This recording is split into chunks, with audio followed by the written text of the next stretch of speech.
My name is Lisa Edwards, and I am what I like to self-profess, proclaim, whatever. I am my family's hippie sister. That's where my brand name came from, because I feel like I'm everybody's hippie sister, so I can be yours too. I am a maker. That is what I have been doing since I can first remember. I have been following patterns and creating and making things of all shapes, styles, textures, all of it. From the time I was knee-high to a grasshopper till now. I'm from Texas. I live in Austin. I feel a little bit like I am doing a cameo for like an old school dating website or something, but I grew up in a small town called Belton in a fundamentalist Church of Christ church. I am, however, a liberal, plus-size, feminist, queer Texan. You heard that correctly. We're not all what you think we are. Anyway, but I now live in the blue heart of the red state, and I love it. I am going to be talking to you guys and just sharing some things that I've learned how to do. I am in no way a professional. My current focus is woodworking and refinishing, and I am just going to share what I have learned, the things that have worked for me, what I've learned from other makers on YouTube, and just continue to grow and share and spread these fun projects with you guys. If you have questions, throw them in the comments. I will do my best to answer anything you got. I am going to start with a rehab project, and I will show you that in a few minutes. I will probably insert some kind of photo montage here for a quick minute of some of the things that I have done before I started filming myself. But I built my first bigger construction project when I was like 13 or 14. It was a set of rabbit hutches that I built with my dad, and I've just been hooked ever since. I love taking raw material, old material, any and all of the above, and just making it into something beautiful. And if it is beautiful and functional, that's my sweet spot. That's what I love. So I'm gonna try to share some of those things with you guys. And here we go with the first one. It is an antique dough box. It was my Grammy's. She was very, very proud of it. She said it was Amish made, and she swore, oh look, a little bug. Welcome to the garage. She swore that there was no metal in this box anywhere. It was made by the Amish, that it's all dovetail design and build. I do believe most of that. It was in her house for years and years and years. She passed away, and it was passed down to me. I love it. I'm obsessed with it. I apologize about the background noise. I work in my garage. My garage is my shop. I'll take you on a tour of that in a minute. My Grammy did love antiques, and she loved a good story. It is a little worse for wear. That's okay. It is supposed to be natural wood on the inside, with no finish on it, because for those of you who don't know, a dough box was kept in an old school home. Oh, I missed the little to-do right there. So, dough box was used back in the day for making your bread. You would make your bread and then, knead it and form it, and then as it needed to rest and rise, you would put it inside the dough box. And then let it rest. And then the dough box doubles as a kitchen island. So it worked really, really well for those types of things. I don't know if my Grammy ever used it for that, but we are gonna refinish it. My Grammy was a lifetime smoker. No judgment. Those were the choices that she made. But it does mean that the dough box does have a nicotine odor in it that is deep in the wood, because it was inside of a house that was smoked in for years and years and years. So we're gonna strip it down. We are not gonna paint it. I have done painted furniture, as you will have hopefully seen by now with my picture montage of my previous projects, but we are gonna strip it down and then restain it and refinish it and give it a second life. I'm very excited because I have loved this dough box for years and years and years, and I'm very, very lucky that I inherited. I'm going to give you a quick little tour of our shop. It is fall in Texas, but fall in Texas is still very warm, so forgive me. I do still have the garage door open, and you guys might hear some background noise. This is my husband's lathe. He loves it very much. He uses it much more than I do. It is a wood and metal lathe, but we mostly use it for metalwork, as you can tell. But I do every now and then hop on and do some wood stuff. We have our drill press, we have our miter saw, we have all kinds of tools. My husband worked very, very hard on these benches. They are modular, so we can move them around. You got your vise, you got your big giant vise for those who can spot it. In case you're wondering if we are in fact woodworkers, here are our receipts. This is our little saw that we use for tiny things, just more storage and organization. We try to be as organized as we can.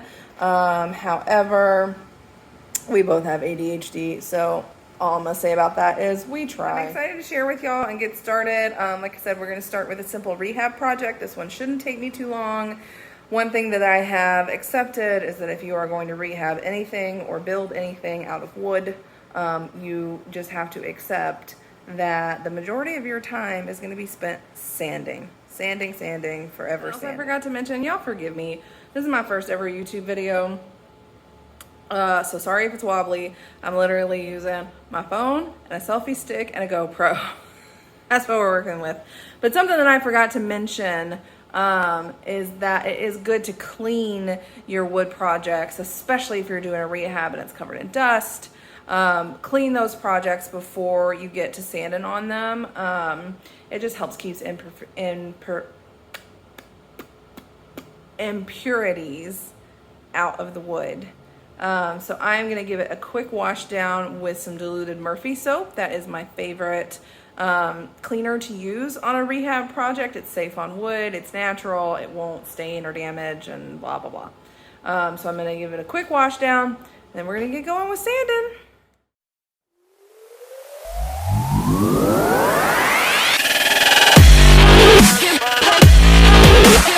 Couple of things I forgot to talk about before we get started.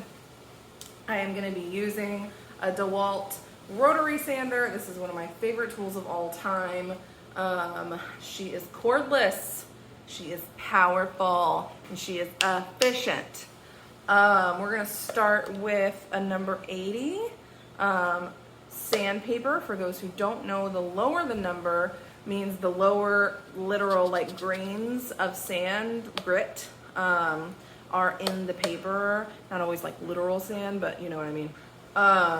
So the lower the number, the rougher it is. The higher the number, the finer the grain, the more grains are in the paper, the smoother the finish. So because we're stripping her down to her natural wood, we're gonna start with an 80, and then we're gonna work our way up. We'll probably skip to like a 150, and then go to like a 220 to finish her out and make her nice and smooth and beautiful before we go in with the stain. I am currently wearing my favorite shop rope ever. My husband bought it for me. It is a Savage Industries shop apron. Thank you, Adam. It is very sturdy. It has all the pockets you could ever need. It goes all the way down past your knees, I guess, in case you have to get on the floor. There are more pockets down here on the knee part. There are straps that go around your knees to help hold it in place for when you squat and bend and move. I love that. I will say, as a builder and a maker who lives in a southern climate, it is a little bit irritating on the back of the legs because probably like 8 to 10 months out of the year, I actually work in my shop in shorts because it is warm as hell down here. So most of the time, those straps down here on the bottom just end up being like rubber banded, like little strap dingleberries But that's fine because excuse me, too close. In the winter time, when I do actually wear pants in the shop and bust out the heater, I do use those straps, and they come in very handy when there's something between them and my skin. Anyway, love this apron. Can't say enough good things about it. Worth every penny. If you are a woodworker and you need a good shop apron, I cannot recommend it more. Anyway, let's get started. Very important. When you are refinishing, stripping down just about anything because you don't know what is on it, what's been in it, all the things, it is just best to wear a respirator. I live in Austin. My allergies are bad enough. So anytime I am sanding and stripping, unless I'm doing some very fine hand sanding, I wear a respirator because I just can't mess with my lungs anymore.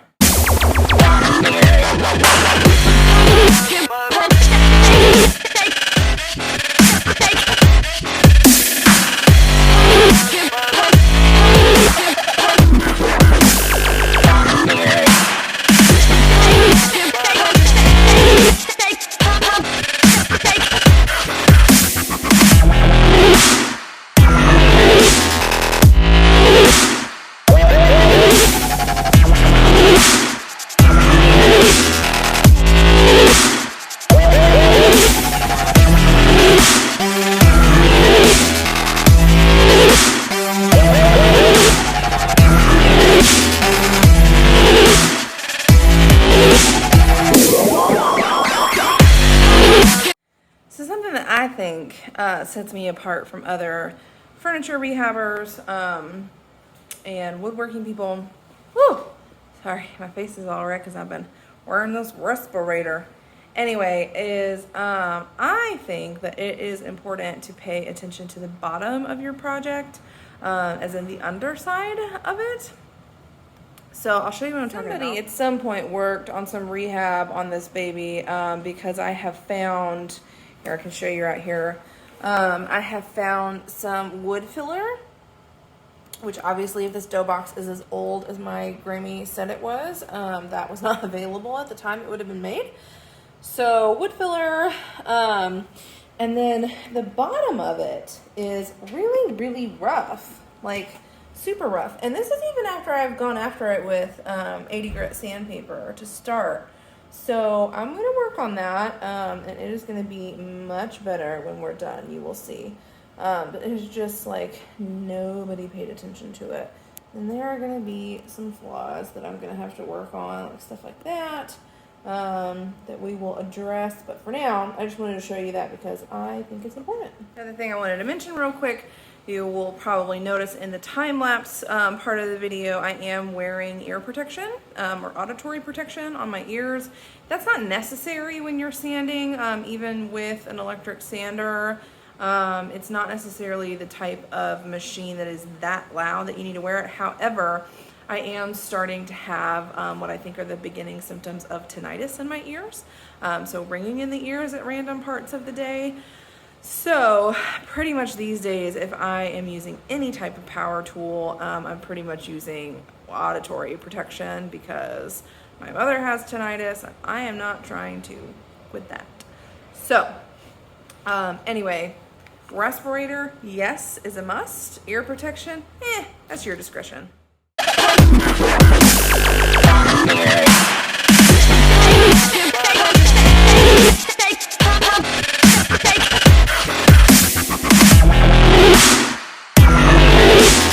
Something else I thought I'd show y'all on this dough box to kind of hit on what I was talking about earlier about the inside of it and the upside down parts of it being really rough from whoever refinished it last time. So here's the inside of the lid, and I honestly almost wonder if like somebody at some point in this antique piece of furniture's history would actually like flip this lid over and use it like a cutting board, because these look like repetitive knife cuts. But let me show you like the inside. See all this? Like, I feel like whoever refinished this last time, it is just not as clean as the finish on the outside was. And I know there's some wear and some tear and things, but like this, I don't know if it's going to come through in the video, but the texture of it is just a lot rougher than the flip side. And I know traditionally dough boxes aren't finished on the inside. They don't have a stain on the inside, that type of thing, because you don't want anything to affect the dough itself. But some of the details in this I just feel like could be done better. So that's what I'm going to try to do. But I think what I'm going to do with this is just rough buff it a little bit and leave these knife marks, because I feel like it's like part of the dough box's history. And I don't necessarily want to take that all away. So I think I'm just going to like rough buff the top of it and then give it some love, because this wood is also very thirsty.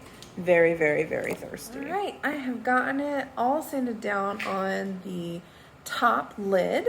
The body of the dough box does still need to be hit with a finer grit sandpaper.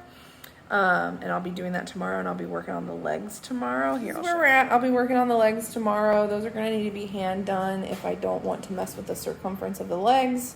So we're doing that. I finally got this all stripped down, nice and smooth. I am going to hit it. Some Murphy soap, again, just to clean it. It's not going to damage the wood. It's not going to over moisturize it. So I'm going to hit it again with that, get the lid cleaned up, and then I will be working on the body tomorrow. We are back for day 2 of working on the antique dough box rehab. Before we get started on that, a quick word from our safety department, which is me.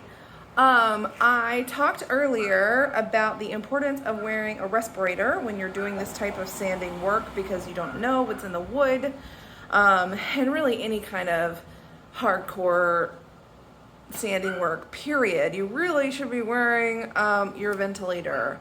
And not only just wearing your ventilator, but making sure that it is seated properly. I don't think I did that a couple days ago. I was actually out of commission all day long yesterday because I had a horrific headache, which I'm pretty sure is from breathing in the nicotine, because that's generally what happens when I'm around copious amounts of nicotine. I get horrible headaches, and I don't think the bottom of my safety mask was seated properly.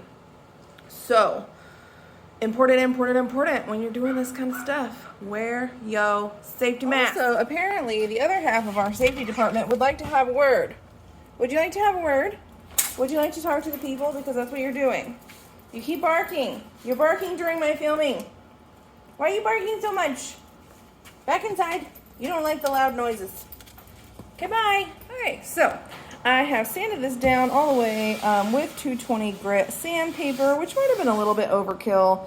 I like to make sure that it is nice and smooth before I start staining and doing any kind of protective coating. So this part is done. I do still have to go over this with the 150 and then do some hand sanding on the legs. So let's get started. So one of the things I forgot to show you guys on the lid, let's go, is so I like to work, I like to try to work as systematically as I can. So I try to finish pieces like the lid before I move on to doing the rest of the body. It doesn't always work out that way, but I try, because I have ADHD, and if I don't do it that way, I'll forget things. So like this right in here is still leftover finish from before, which is still got a bunch of nicotine in it, so I need to get it out, but I could not reach it with the rotary sander because of the angle. If you'll see, this is angled a bit, so I just didn't get in there. So I'm gonna get in there with one of my favorite little tools that I like to use. It's something that my husband helped me make. It's just a stick. It's a stick with some like fabric tape around it that I can't really remember the name of because my husband gave it to me, but I'll try to show it to you later. Anyway, I just took a piece of leftover wood, wrapped it in this fabric stuff. Excuse the UPS noise like we talked about earlier. I work out of my garage, so there's external noise sometimes. Anyway, and then I'll show you the sandpaper that I use it. So we have a couple different ways of organizing our sandpaper. This is just a big file folder system, and it works really well. My husband worked really hard on this, went through and wrote all the different grits of the sandpaper. So we organize it that way, and then we have a little 3D printed organizer that we cut up little pieces, and that's what I use with this handy dandy guy. So I will show you how to do that here in just a second. Alright, so you just take your handy dandy little stick guy here. Got a bunch of sawdust on him. Anyway, and then you wrap your sandpaper around, and it gives you nice hard edges to do your hand sanding with. You just get in there as best you can and get going.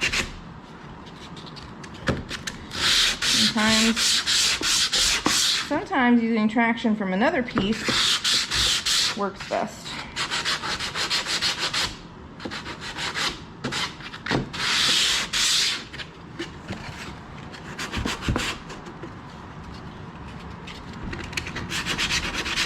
And you just get in there and take out all your frustrations on old crap. And all those frustrations you took out on the wood make your project prettier. There you go. You get in on this side and do the same thing. And yes, I know, I paint my nails. It is an activity of futility, or whatever that saying is. Yes, they get messed up. Yes, I paint them every week. Yes, sometimes I cut them all the way down to the quick because I'm tired of having them. It's just part of my folksy charm.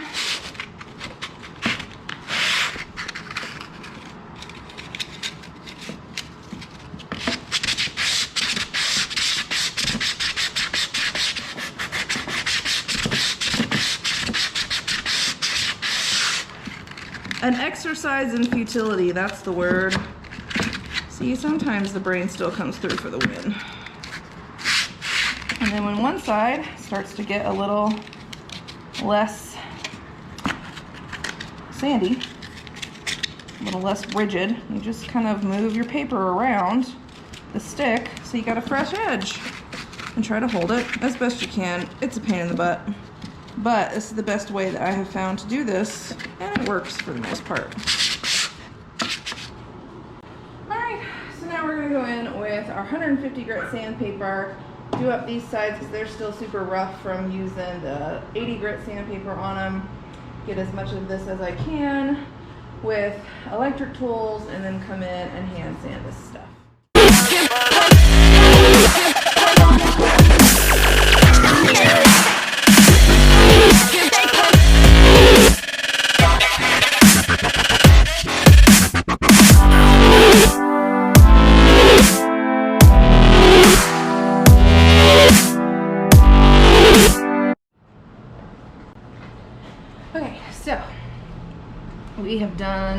I have done everything that we can with the rotary sander.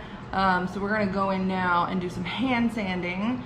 Now, I will confess, I don't always wear my respirator when I hand sand, but it depends on what I'm working on, and it depends on how much sanding I'm gonna be doing. In this particular instance, I'm allergic to nicotine, and as stated before, will give me a horrific headache if I inhale very much of it. So I will be wearing my respirator, which means this is gonna be more time-lapse work. Maybe I'll talk over it, tell you a little bit more about myself during the time-lapse. But other than that, enjoy this long-ass time-lapse of me doing some hand sanding. There will be opportunities for some innuendo jokes during this particular hand sanding, since I'm sanding circular legs. Do with that what you will, but yeah, enjoy this monotonous chore that I love so deeply. I look forward to it every single time it comes up. Yeah.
finally finished with all the hand sanding.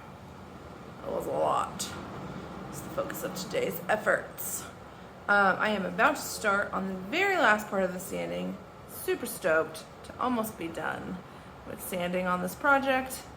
For now, until I put the top coat on. We'll talk about that later. Anyway, about to do the inside, which is pretty rough. Kept natural, I believe the folklore or the tradition on a dough box is to keep the inside natural because it has something to do with the moisture and the bread and the stuff. Yeah, we're probably not going to do that. We're probably going to strip it down. I don't think I'm going to stain it because I don't necessarily want stain on the inside. Then again, I might. I don't know. What I am going to do is coat it, and we'll talk about that later. But pretty sure this is a new piece of board somebody put in. I don't think this board on the bottom is original because the rest of the wood is so rough. And that looks so smooth and like newer. But like I said, I don't know the whole background on this piece of furniture. But we are almost there, people.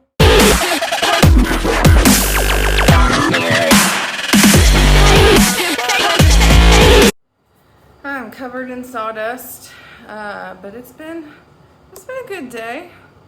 Look at all that sawdust. I think I might be almost done sanding. I had said that I had done all the hand sanding, but I did not account for the detailing of the corners inside the box. So, one more, hopefully quick, little bout of hand sanding, and then I'm gonna wash her down with some Murphy soap concoction like we talked about yesterday, and then I'm gonna be done for the day today. We'll come back tomorrow and we'll do some stain, but for now, more hand sanding. Enjoy.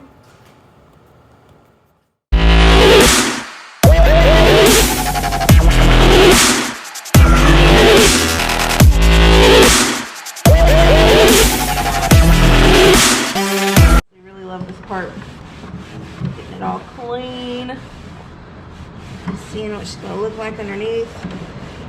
She's got all these scratches, I don't know where they came from.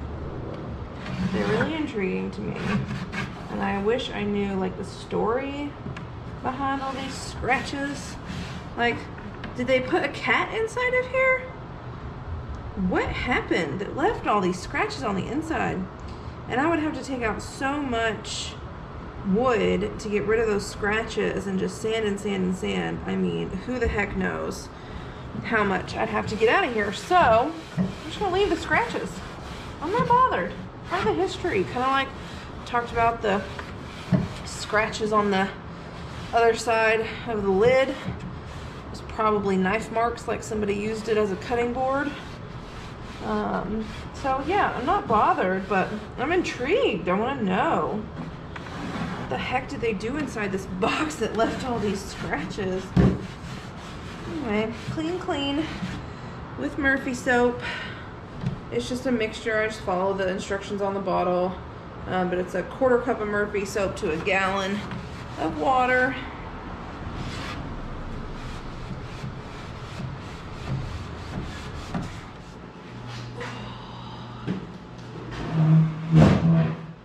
She cleaned up pretty good. I feel like she still kind of smells a little bit, but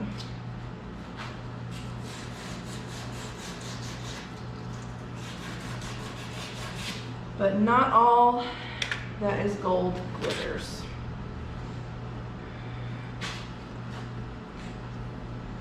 Points if somebody leaves in the comments where that quote comes from. It would truly show that you're my people.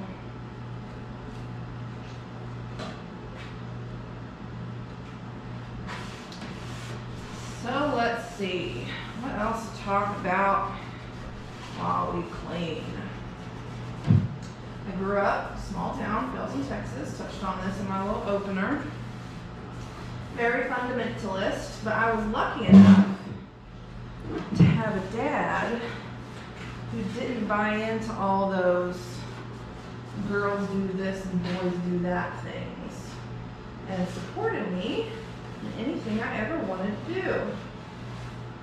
Sports, animal husbandry, and woodworking.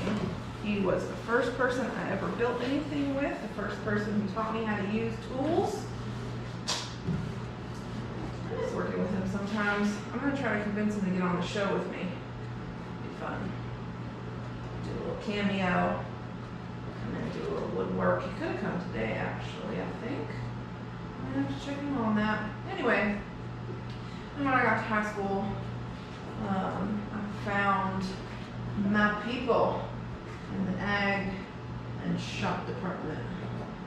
And I took some shop classes, and I built my first big project, real big project. Like my first project was the the rabbit hutches. Next project was building pens for show turkeys, and I showed lambs. Probably insert a couple pictures in here to show you the receipts. Built some turkey pens. They were good middle class. I'm gonna call this trash. More like a recycling bin. But we kept the turkeys in the backyard. That was fun. In a residential neighborhood. About 20 turkeys, if I remember right. Anyway, so that was fun. And then next project, my first big build was a deer blind. I built it in shop class and with the help of my ag teacher, Mr. Rick Enser, who also cameoed as the shop teacher. I took welding with Mr. Enser. He was definitely a big influence on my early years.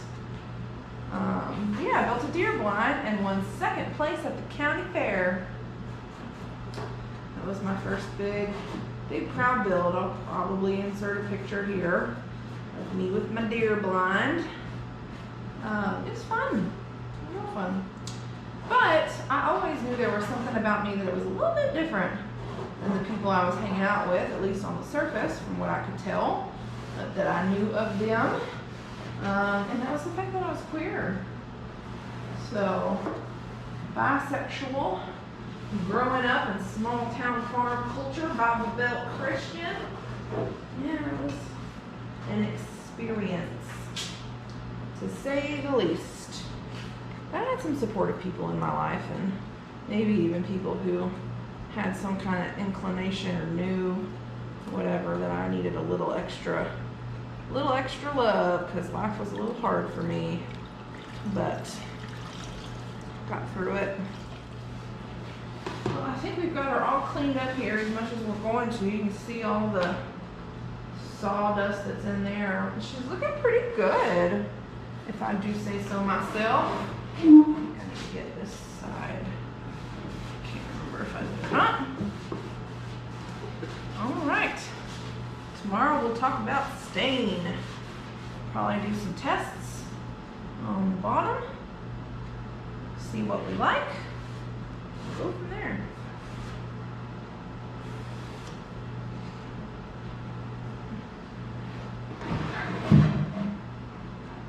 It's pretty good if I do say so myself. All right, y'all. That concludes episode 1 in this little series on refinishing Grammy's dough box. I hope you enjoyed it. If you have watched this far, thank you so much. And please consider liking and subscribing to my channel to get more Your Hippie Sister content. I genuinely hope you enjoyed and that you keep following along for more. Up next, we are going to be playing with stain and finishing. So that's what we have left to go. Again, please consider liking and subscribing so I can keep doing this shit, because it makes me really happy, and I hope it brings you happiness too. Thank you.